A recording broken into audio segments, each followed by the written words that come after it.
So I was doing a bit of analysis on The Boys for a video on how it writes such interesting women, male and female characters, if you wish. You might even call them great. When I realized that the first few episodes of Gen V had come out and I just had to watch it and see if there's anything I could talk about with regard to it before the moment passes. And since I was already doing a gender segregated analysis of the characters in the original show, I was watching that very closely, trying to see if there would be a slip up in quality.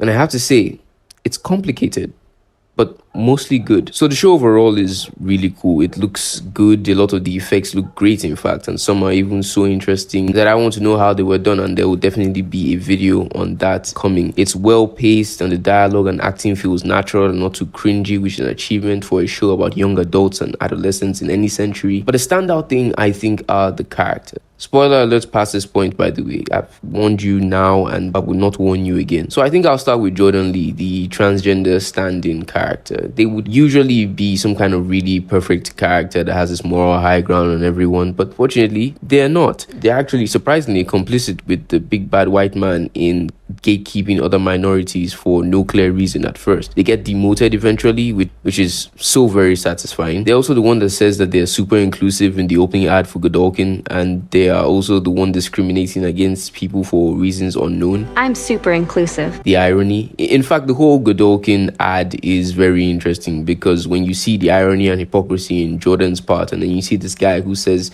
he's super abled and it's a bit of a gag kind of thing, the show is winking at us, the audience. It really brings everything they're talking about into question, as it should. This is The Boys. Every VOT-related institution cannot be trusted. But as you go on, you will learn that her hypocrisy isn't completely unjustified, at least not to her. In her mind, living in a world where she won't be number one, even if she was number two and the number one died, is a harsh reality that has bent her a bit, especially with that being on top of not being fully supported by her dad. The hypocrisy-filled thing she did was gatekeeping the crime-fighting school that our main character, Marie Moreau, wants to get into. The decision on who was let into the class was theirs, and they rejected Marie, which, while probably being able to see a bit about her less privileged background, because those things are usually on school applications anyway, and she's not completely unjustified. That's what makes this story interesting, complex. The truth is, on a good day, even if Marie wasn't a black woman who, according to the story, would have problems being liked across the board in the USA, she would still be quite hard to market, as her power is essentially blood magic, or at least it could be called that. And you know how that would be perceived. I mean, just look at Starlight for contrast. Who's picking the blood powers hero over the angel of light that is Starlight, just on a surface level? So yeah, it's deplorable that Jordan didn't even give her the chance. That was selfish, but he's not completely baseless, which is really good writing, as this story is very much about business where things aren't completely black and white, and it also leaves room for her to have a bit of a redemption arc. Like, they're not so bad. I mean, in the same episode, she literally protects Marie from Luke, which she deserves a lot of credit for, and Marie doesn't even help her. She just runs, which is something we're going to see a lot about Marie as we talk about her in her section of this video. Her relationship with Brink is also very interesting. As you see, they probably look at Brink as a father figure, because even though he could never do something like just outright make her number one, he was probably the only reason she was even ranked number two. I mean, she could probably be number one. I'm not exactly sure about that, because she just held her own against Golden Boy. I think Golden Boy is the outstanding number one. He actually deserves to be that high on the list. But we can see that she's probably number two in this sort of bigoted society, because he really respected and understood her, and giving her that is the least that he could do. But Brink also unfortunately had them living a lie, telling them that their Q rating and social recognition didn't matter as much as their forensics and combat does, which is insane, because he knows as much as everyone else does how this business goes. As Emma says to Marie, alpha being a superhero is the social clout. And that brings us to Brink. Brink is the strong white man type character, and I'm defining them like this so we understand how they are made interesting as characters. They're not just stereotypes, but you have to define the stereotype first of all. And I'm not saying these things because that's how I actually see people or characters. Honestly, I only see good characters and bad characters, but you have to be willing to label things to do any sort of analysis. Anyway, so he doesn't really care for the grievances or dreams of this lower class girl. At least that's how the interaction between him and Marie comes off. For the it's interesting because, well, he has some points being that it is really easy to see how it would be hard to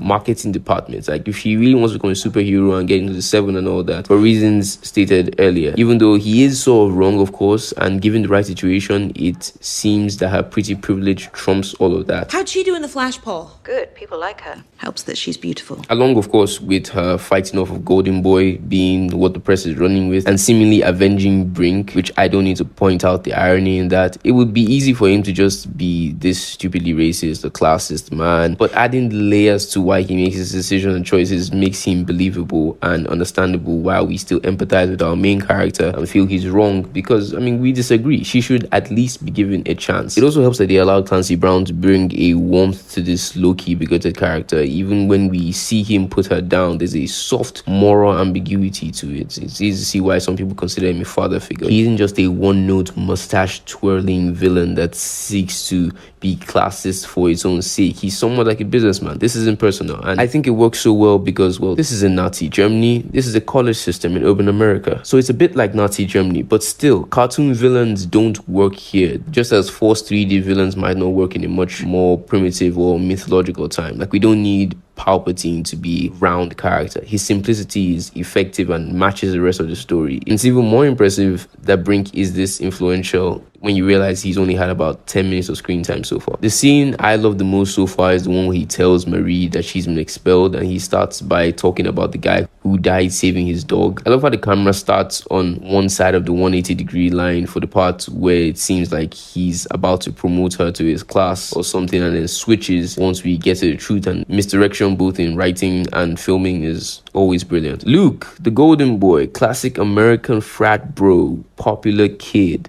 Except his friends are more diverse than a CW show. And he's a genuinely nice guy who is the only one that notices Marie secluding herself and goes to like help her, talk to her, type of thing. You know, it's as a really like older brotherly figure. Even Andre, her brother of color, who doesn't actually notice this and come over and make Marie feel a bit more welcome. And regularly engaging in some very clear bromance with Andre. And for all the tropey things to essentially be crossed off the list, he also wasn't hitting on Marie or cheating on his girlfriend. There's almost all cliches averted, but he is still the cool kid who does drugs and parties and has some kind of mental breakdown of sorts. So yes, keeping some cliches does keep it entertaining and predictably comforting. Like, don't feel the need to avoid all the cliches at all costs in your writing. Big studios, writers, Hollywood, you know, books, novelists, they don't just try to subvert all our expectations either. Like, some things are just meant to be. Think about it, variations of the most famous stories have survived so long and been so consistently successful for a reason. Some things just feel so right, and by that I mean Hamlet by Shakespeare is The Lion King, which is Black Panther, which is Aquaman, which is Thor Ragnarok, which is The Northman, and 3 of those came out within 1 year of each other if you don't count The Lion King remake. And yet they were all successful movies, all great stories. Going back to Luke, the opening scene with Cate, his girlfriend, and all that is honestly the stuff of cringy nightmares, which I do have once in a while. It's the kind of intro that leads the main character to falling for him after her new friend, that would be Emma, has put the idea in her head and then having to compete for his attention with his now ex-girlfriend, that would be Cate, and all that nonsense that writes basic teen drama, Riverdale. Because it's the boys, I'll forgive them. You know, this brother is literally about to explode into 1,000 pieces by the end of the first episode. And it turns out Marie was not only probably not interested, but he had a great relationship with his girlfriend. One that I do not think was supposed to end anytime soon. Marie, the lower class action girl suffering from all sorts of prejudices. A character that in some places would have been portrayed as entitled and snarky. Very quick to do things like call out white people that are trying to be her friends for their privilege, which is neither their fault or their achievement and would not be a very nice move. Now, why is this a bad thing to have a character do? Let's get into that a bit, because I think some people don't understand. This isn't a PSA. This is the sociology classroom. This is a movie. This is a TV show. It's not wrong, but it's weird and can be actually bad to just break the illusion of reality to just get a message across, especially a message that people in their normal day, because they're trying to sort of represent reality, would not readily reach for.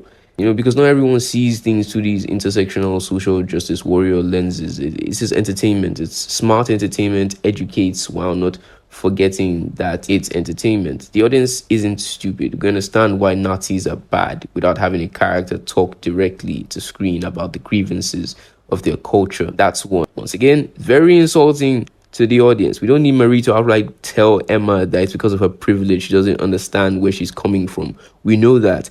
It's in the subtext. Depending on the character, it can just ruin their cohesiveness. Like, certain people just wouldn't reach for the political like that. When it happens in Vough's private offices, as they tease each other using the lingo they spread out to the public, it makes sense. When it's just two teenagers and one teenager reaches for the race or class victim card, it just makes them seem like a terrible person, or like people who take themselves way too seriously, and that could be a whole different character. Or like people who truly consider themselves victims of some larger systemic issue, which is not a very easy sell for this driven main character with agency. It's not what we think a main character would be like. So for instance, we just had Marie say that outright in these scenes, it would negate her confident, hopeful, driven attitude to life we've seen so far. And that's at best. At worst, she comes off as a black Karen social justice warrior, which would be very weird because she grew up not being chronically online. And that's just not how you would talk to your peers, especially over small issues like what we've seen her and Emma fight over so far. She doesn't even have a phone or access to social media apps, and this works well for two reasons. She probably could never be exposed to the BS we share to each other as chronically online people, so very little race card throwing in the future. And she's clearly used to looking at people as people, and it would be odd for her to throw any race card BS because, for one thing, we see that she grew up with a few white kids as lacking in privilege as she is. She's used to judging people on their character, not their race or class. See, she's also really nice and humble, but smart and driven, which, say what you want about her naivety, it makes her endearing, and you can empathize with her as a character, which is very important for a main character without any of this nonsense. You've got to do better, Senator. Another reason that this makes sense is that now we have a main character that is the literal antithesis to what most people in the Vought states of America usually go through, much like Starlight growing up far away from a corporatized capitalist society. This allowed her to be the fish out of water, a writing technique that worked very well when writing the original boys, no doubt, and B, she has a view of the world that the audience can aspire to, even while maybe calling her a bit naive. It's something that I was thinking about recently. I was thinking about it because Jack Quaid, who plays Huey, recently played Superman, and I was thinking about why that casting works so well. Huey and Superman have so little in common. Or do they? They are pretty much the same character. Marie, Starlight, Huey, Superman, this fish out of water with ideals of heroism, real ideals outside of this corporate corrupted system. I think that's why the Wonder Woman movie also chose to lean into that type of storytelling, really using those Clark Kent similarities, and it worked so well there until the third act, of course, for reasons that can be covered in another video. It's interesting that it's almost like the movie iterations of Superman have mostly abandoned this or have not known how to incorporate it properly, choosing to go for a more Batman-like aesthetic for Superman. And while we love the brooding, jaded, caped crusader who fights like most of us would in these terrible and terrifying situations in the real world, I think we still haven't forgotten that there's a different type of hero, a more optimistic one. And I think I just said that Marie is Superman. Interesting. Marie, being our main character, also suffers from another trope, the girl with the dark past trope, except she killed her own parents and so far actually turned out to be a really decent person and really nice person, even not just another dark girl. It also helps very much that we get to see this dark past. We see that because of this trauma, she has lived a life that is stunted though. For instance, she wants her story to start already at Godolkin, and, well, she's in for a hell of a ride, but she's wrong. Her story started a long time ago. She just has a serious problem accepting it. That's also why she's somewhat comfortable lying to people about her past, even though it's eating at her slowly. She's also been dealing with her trauma by cutting herself and then practicing her powers, because that way it makes sense. It's a good cover up for something that is potentially really dark, and she definitely needs help because she believes that she deserves it. Like, she literally cuts herself right after getting expelled, and just like thinking about her past and everything. It's like, yeah, she just end that by, saying that she's not a monster, and she realizes this, and well, we'll see how this is like written and resolved in the future. Now, speaking of that scene, like immediately after she gets expelled, we see her like go back. She's truly a main character, not any of that nonsense female main character, but somehow they lack agency type of nonsense. She has the agency to search for her own future. She found a way to get into Godolkin. She runs into a bit of an issue with that, but hey. Another thing that I saw with her is that she almost has a save the cat moment twice, and the first time, instead, she just stares and lets it happen. And I think this is us seeing that she's a bit of a coward of sorts. She'll put her head down and look the other way if she needs to, because there's no way she didn't know who that girl who was just clearly abducted was, at least in passing. Like, they must be in the same orphanage, right? The same facility. Like, granted, she didn't know him, but that's what makes it make sense. Sometimes there'll be a save the cat moment where someone helps someone they really don't know and could actually be more dangerous than their pursuers. It's funny when this happens, by the way, because it's like, yay, I stopped the bad guys. Oh, no, you just helped the bad guy, and now you're under arrest. And she does have another save the cat moment later on, when she saves the girl from bleeding out, which I guess is the main one. And I think it's such an important moment because in Marie's story, her powers have always meant death and destruction for her. I hope that she learns that they can also be used to preserve life and to keep things together from this moment. She also has a bit of a snobby stereotype, which is usually like flung at female characters as well. But it makes sense in this case because of her background and all the struggle she has had and what she might have to face in life. She's trying to navigate it as carefully and as cautiously as possible. Like I said, she's a bit of a coward. Like, not being coy about this. Also, here's something about her I don't think we really get regarding why she's not allowed in the crime fighting school. She's not bulletproof. She's not made of steel, as she says. That's how she can cut herself. That's probably why she wasn't allowed in crime fighting school in the first place. That was probably part of Jordan Lee's justification. And it's also why, honestly, I don't think she would be a top-rated hero if not for her fighting Golden Boy at all. Like, she's not as powerful as Starlight even, or Maeve, or Deep, and she's not as fast as A-Train. She doesn't have a powerful super healing factor like Kimiko, or at least we haven't seen any signs of that so far. They keep making this about how she has blood powers or how she's black, but honestly, I don't believe she would even make an impressive superhero. And that might be why she is the perfect protagonist for this story. As Indira says, You all act like you're made of steel, but you're not. No one is. They all act like they're made of steel. And the truth is that not all of them are. Some of them can be cut by steel pretty easily. But even those ones might sell themselves the idea that they can go all the way to the 7. Even though, unless she starts just bloodbending people, using her own blood is a finite source of power. Does she realize that? She also has a core want that I think can be achieved without getting to the 7. She just really wants to get her sister back and for them to be a family again. Which is probably what will happen because, honestly, I don't see her beating the Deep in the fight. And I think even Frenchie could take her calmly, at least from what we've seen so far. I don't think she's going all the way to the 7. Doesn't mean that some people won't. And I'm talking about the new polarity, Andre, the other stereotypical frat bro, the side character of color.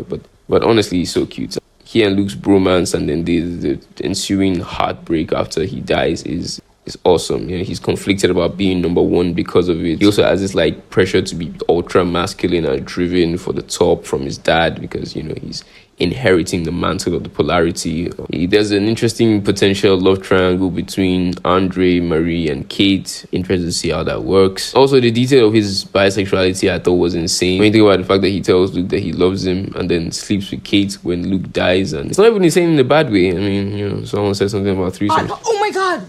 You're gonna have a 3-way. You're literally living my dream. Don't you just love that layered and complex storytelling? And this whole thing where like he's this strong character, but he seems to have descended into a life of hedonism because from his dad. I think that's so real. I wonder if that little parallel with Emma will be explored in the future. And speaking of Emma, she's just a really interesting character. Like, the only thing I could find to call her is the quirky friend of the main character, kind of like Darcy is to Jane Foster in the Thor movies. But she's a lot more than that. I even prefer her to Marie as a character so far. She's so fun. She's a female character that's allowed to be gross and disgusting and owning it. She keeps contextualizing the powers at her gift, even with the weird eating process that is involved to have them. And I want to see what her progression would be, and for her to have some moments where we see the goodish times between her and her mom, just like we did with Starlight, and to see if they can really justify themselves being completely separate or if they will come back together, because there's no reason for a character to just be this lone wolf dark girl without actual justification. She's also our entrepreneurial little YouTuber who's a little too comfortable with hurting herself for views and followership. Very real, just like Andre. I wonder why she's so embarrassed about her channel. Comment below what you think. Maybe it's because she's attached to her parents, especially her mom. Maybe it's because she gets all these hate comments. I sort of like looked at that and cringed a bit, because I was like, okay, these writers know about the YouTube comment section, but perhaps they don't actually know how it works. If she's really that famous, she doesn't need to be looking at the hate comments. She could literally just blip them out. There's a whole AI thing that YouTube has it built in to just remove all the comments you don't like with words that you don't like. It's like, why is she not doing that? Does she love the self-hate? Is this sort of self-hate, self-harm? Anyway, but I'm just thinking about that. It seems really shallow so far. Like, maybe that's what it is. Maybe she's a shallow character, or does these really shallow things to hide the depth beneath, because she doesn't really seem to be wanting more. Like, she's this really sexually liberal, seeking a threesome type person, and maybe that's more of just the shallowness that is masking something deep, like a deep need to actually be loved by someone that doesn't just want to use her, that doesn't just want her to be tiny, because that seems to be kind of what it's like with her interaction with certain people like Liam and Justine. And that's the theory that could also explain her hedonist personality. She's searching for love but can't find it. But that's what Emma's story looks like it's leaning toward. Also, a hidden detail I noticed, it makes sense that Emma has clothes that would fit Marie even though she's a bit taller, because she can grow to different sizes as well. Also, does Emma need to starve herself, or can she control her powers? Because she seems to reject food quite a lot. And she says that she's losing the enamel in the back of her teeth. What does this mean? I just looked it up. She's losing the enamel in the back of her teeth most likely because of the stomach acid, because she's thrown up so often. She could probably avoid this by brushing her teeth after. But also, ouch. Like, it's gross, but more ouch. Yeah, and she's also like getting smaller apparently every time that she does it. So will she eventually be a bit too small to see? I don't know that they're going to be really consistent about that. I don't understand powers. Like, why does she keep getting smaller? Like, are her powers trying to kill her? What is this character? But honestly though, Emma is a vibe, possibly a tragic vibe. There's probably going to be so much done with this character. I can feel it. Indira Shetty, the dean of this wonderful establishment. I call her trope the Madelyn Stillwell type. But she clearly has somewhat of a connection with Marie. Like Madelyn Stillwell, she's not above using those emotions to manipulate our star hero. Maybe she's actually even gaining this connection while using her, which makes me think she won't survive this season, but we'll see. Look at how being buddy-buddy with so many soups got Brink killed. I want to see how this character will differentiate herself from Madelyn, because otherwise it might be a bit like, okay, she's a Madelyn Stillwell type. Nice. I guess that's my voice. There's this thing that happens when Marie is going for an interview for saving the school from Golden Boy, and then the interviewer ambushes her with this story that they got from an email from her sister telling her that she didn't want anything to do with her. Now, it's a lie. They're supposed to get some sort of reaction out of her because they know that they'll get better ratings if she cries on camera, but it fails and Marie is rock solid. Later on, Indira comforts her, but who do you think gave the interviewer that info on her sister? Like, whose plan do you think that was? Not sure, but I think that from her facial expression, even if it looks like she's in the know, like even when she hugs Marie later on, I know you're in the know. Yeah, but it does also look like she was kind of proud that Marie didn't falter. A weird Anakin and Palpatine corrupted mentor relationship happening here. Not unlike Madelyn and Homelander, not unlike Huey and Butcher. Hey, is the boys about interesting? Then we have Cate and Agency. Now she's really sensitive and tough though, and I'm keeping my eye on her because the beautiful girl that has no agency or very little agency trope is easy to slide past the audience, and so far she's in the clear. She saves Andre of her own accord because she's smart enough to know he's going to need backup. Worry about her overwhelming power that sort of makes her black out, etc., kind of thing. I mean, it's not like, you're not allowed to have people that are vulnerable because she's really powerful. Well, I'm just like, yeah, okay, 11, It's another Stranger Things thing. To be fair, for these types of characters, it does make them look like a bit of a badass sometimes. And I'm actually defending this trope a lot more than I thought I would be, but just hold on. She knows how much it could drain her. She still pushes through, though. Because people say that it's not as empowering in power if you're hurt using them, and I get that. But I think it puts this kind of like, she has to use her power smartly and all that. And you might say that, okay, we rarely see this in male characters, and fair enough, maybe this is just a trope that I'm susceptible to. These types of characters then have the luxury of the reason that we like them not just being for their powers, but for their actual like smarts. Like, she's very creative with her powers and also has to be careful about using them. I do hope that she sort of overcomes this, though, that she learns to get stronger and stronger, much like Eleven has in Stranger Things, where it's like, yeah, she's no longer just nose bleeding and blacking out at odd times. The truth is, it doesn't happen that often with male characters that we get this kind of like, oh, he's so powerful. But the only male character I can actually think about that's like that is Aang from The Last Airbender, which he's a child. The thing he does usually leaves him like, there's usually no one standing once the Avatar state is unleashed. He's not necessarily vulnerable, and he always has friends to like immediately get him out of there. Back to Cate, I don't see why she and Andre sleep together. I wonder if they become a couple. I don't particularly want them to.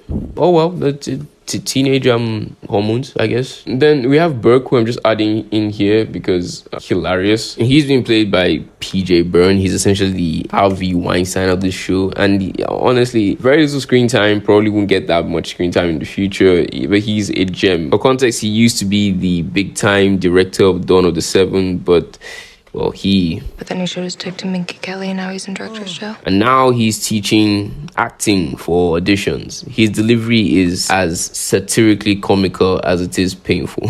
Justine, the popular girl. I think it's a very interesting thing what they did with her introduction. At first, we're led to think that Liam is kind of an okay guy. Then it's clear that he's just a slime ball with a tiny appendage. And then it seems like the writers are playing off of his downfall, as a male character, to give Emma this cool girlfriend who is also the nice, popular girl. But I would just call weird.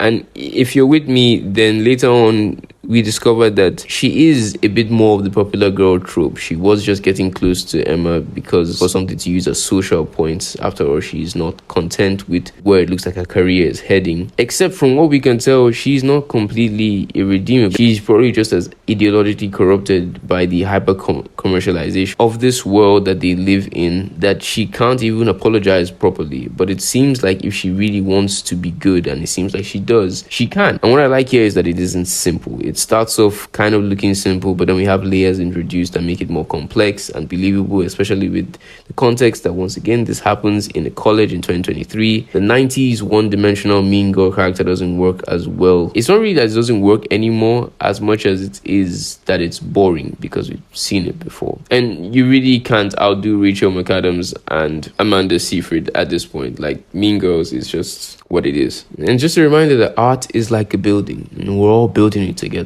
and repeating the patterns of the foundation just makes the building look ugly and unfocused and confused. She is a woman who's clearly invested in pretending that she wants to help other women and bring down the patriarchy while exploiting other women. Yes, this is so real. And then we have Sam, the totally insane rage monster that actually turns out to be a pretty chill guy who doesn't just rely on his strength as a soup, and whose favorite movie is Waterworld. I'm absolutely loving this actor's range. He's believably broken and disoriented and a bit scary with his erratic nature, but it's also funny when he calms down. He's really chill. I hope he turns out to be a really well used character. Of course, they're probably going to have multiple seasons to do this. Like, Gen V is going to be successful. I think we all know that by now. Some random interesting things. The Godolkin sigil looks like a Freemason symbol. I don't know who else noticed that. I don't know if that's on purpose, but interesting. Some commonalities again amongst all the characters that I find cool. The women are not all automatically besties. They do things for their own reasons, and they can be against each other or exploit each other or look down on each other in the story. Like, they're acting like human beings. Okay, they're acting like human beings. The same thing with the guys. Several of these characters are high on copium, and some of them self-destructive copium. Either through their powers or through actual addictive substances. Indira mentions something about how her dissertation or something like that is on studying the intersection of superpowers and mental health. I wonder if that is like a nod to the audience. It's like, yeah, that's what this show is really about. The two people living their lives hung on addictive substances have the most pushy parents. Very interesting story detail. And the mustache twirlers are believably good at twirling those mustaches. As usual, where the boys and, what is concerned.